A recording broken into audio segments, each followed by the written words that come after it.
We're going to continue on now and go over to Mark chapter 4, verse 35 through 38.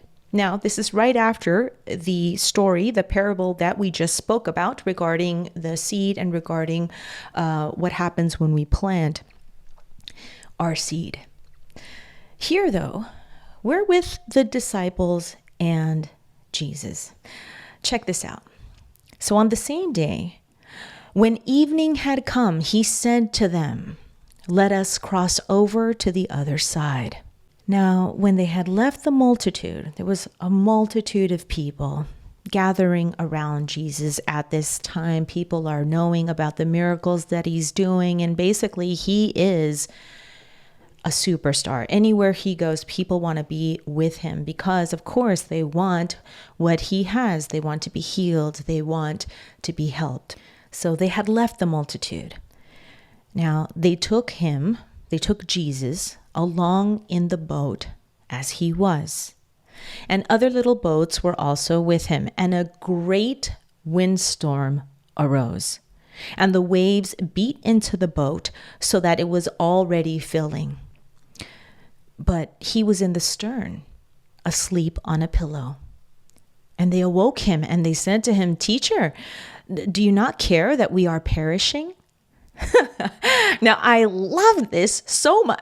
I don't know about you, but I see my humanity all over this little piece of verse. But I'll also share with you a new thing that came to me when I read it again this week. What I loved and what I thought was so interesting was Jesus says to the disciples, "Let us cross over to the other side." Now, I had always taken this to be just let's go to the other side of the water. Let's go to the other side of the land. Very practical, very just, common. Oh, yeah. But this time when I read it, I opened up to a potential new understanding where let us cross over to the other side of our thinking. Let us cross over to the other side of our faith, our belief. Let us cross over to the other side. Jesus is continuously showing us the other side of the power of faith, the other side of the ability to find healing, the other side of even abundance in a new way. Because many times he sends the disciples out without, and specifically tells them not to take provision, not to take things, assuring them that they will be taken care of on the way. Oh my gosh. So when I read this piece and that came to me, it was so exciting because I was like, oh yes, let us go to the other side. How can I go to the other side, Jesus? How can I go to the other side of my thinking? How can I go to the other side of my faith? How can I do it?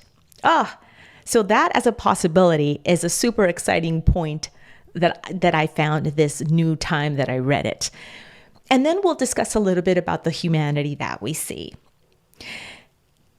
So Jesus is with his disciples. They're in the boat. They're going to the other side. Jesus is asleep in the stern of the boat. There are other boats that are surrounding them. And waves come. A storm comes. And things are getting rocky or wavy. And water's coming into the boat. And it's scary because, first of all, we're on a boat in water. If we fall out of this thing, yikes. But then also the waves are coming in. Water is coming into the boat and it's crazy and we're rocking. And Jesus, hello. First of all, how can you sleep through this? And second of all, don't you care that we're perishing? We're dying? How many times do we feel like this? I mean, what's really cool is, first of all, Jesus is right there with them, just like Jesus is right here with us. Second of all, he's asleep, so he's clearly not worried. What can we gain from this? This is a fun way that we can look potentially for comfort when we need it And we can also look for acceptance in ourselves when we are having that feeling like, hello there, Jesus. Hello there, God. Don't you see what's going on here? Chop, chop. Can you please wake up? Because it's getting wavy over here.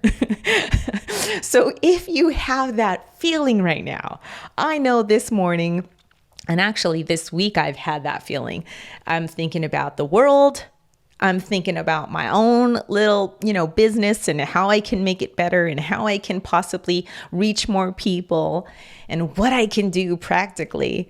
And I'm just in my own little glass case of emotion, if you will, when Jesus is with me. Jesus is with us. And even when he's sleeping, it is all good.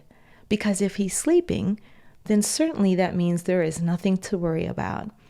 And if we start to feel like we're silly or we're not as faithful or we're not as good because we have these worries, let's just forget about all of that. Because I'll tell you what, we are good enough.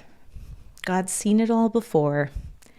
And we don't have to worry that we're going to be judged. It's not the way we think. Jesus is with us. God is with us. It is taken care of.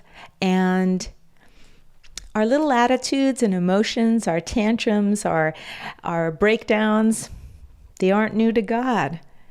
And somehow it's still all good. God still loves us and wants us. So I offer that as a potential. And then finally, how can we go to the other side? How can we go to the other side of our thinking, of our believing, of our standing firm, of our relationship with God? This is all exciting stuff. Tell me what you think. If you're listening, comment, tweet me, send me a message. I love talking about this stuff. Our God is unrivaled, and this is so cool because we can count on it. We can count on it when we don't understand, when we're afraid, when it's wavy, when it's rocky, when we have a mustard seed and it doesn't look like much and we don't even know how to farm. We can count on it.